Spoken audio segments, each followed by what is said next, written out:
सिंघाड़ा पानी का फल होता है। प्रायः करके जो मछुआरे होते हैं वे ही सिंघाड़े की खेती तालाब में करते हैं। हम लोग बहोरी बंद में थे तो सिहोरा मध्य प्रदेश में सिंघाड़े की सबसे बड़ी मंडी मानी जाती है। हर तालाब में सिंघाड़ा होता है। ठंड के दिनों में थे, यही ठंड के दिनों में सिंघाड़ा खाने के लिए बहुत ज़्यादा आते हैं। तो मैं और हमारे साथ एक मुनिराज और थे, हमसे बड़े थे, वो सिंघाड़ा लेते थे, मैं सिंघाड़ा नहीं खाता था।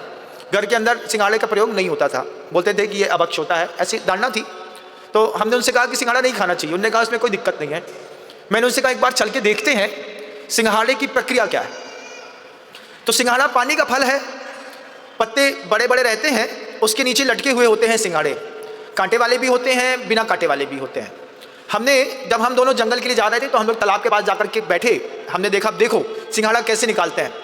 तो मछुआरा था, मछुआरे ने तालाब में सिंघाड़ा भी बोया था और मछली का जाल भी डाला हुआ था। अब उसने पत्ता उठाया, सिंघाड़ा तोड़ा, उसने सिंघाड़े को नाव में फेंक दिया। अब उसी में से जाल उठाया, जाल में से मछली उठाई, उसी सिंघाड़े के ऊपर मछली फेंक दी। दोनों एक साथ मिक्स होते रहे।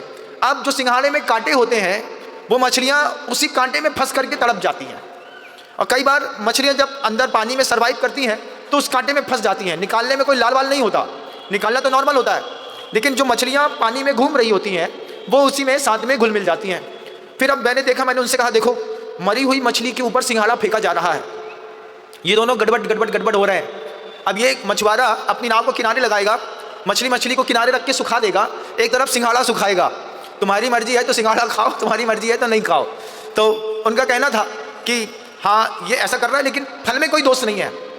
हमने कहा उनसे आप विचार करिए महाराज कि जिस सिंघाड़े को मृत शरीर लौकी है मुर्दे के साथ छुपा दें तो क्या आप लौकी खा लेंगे?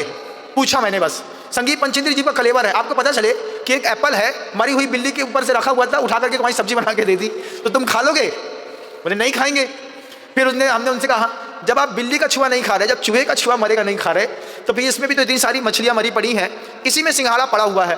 और फिर एक और बात होती है, बात आई है तो कहता हूँ, ये जो बाजार में सिंघाड़ा बेचने वाले लोग उबला हुआ सिंघाड़ा बेचते हैं, ये सिंघाड़ा भूल के भी नहीं खाना चाहिए, क्योंकि जिस एल्युमिनियम के गंजी में उन्होंने मांस पकाया होगा उसी एल्युमिनियम की गंजी में वे पानी और थोड़ा चूना डाल करके और सिंघाड़े को पका देते हैं। और अगर किसी भी मांस के बने हुए मतलब बर्तन में आपने कोई खाया है, कोई उसका पदार्थ खाया है, तो आपको आचार्य के पास जाकर के मांस के बर्तन के खाए हुए का प्रायश्चित लेना पड़ता है। जो उबला हुआ सिंघाड़ा मार्केट में मिलता है वे वही मछुआरे होते हैं जिस सिंघाड़ा मछली दोनों निकालते हैं, उसी में वे मांस पकाते हैं, उसी में वो सिंघाड़ा उबाल देते हैं। तो बाजार का उबला सिंघाड़ा बिल्कुल ना खाएं।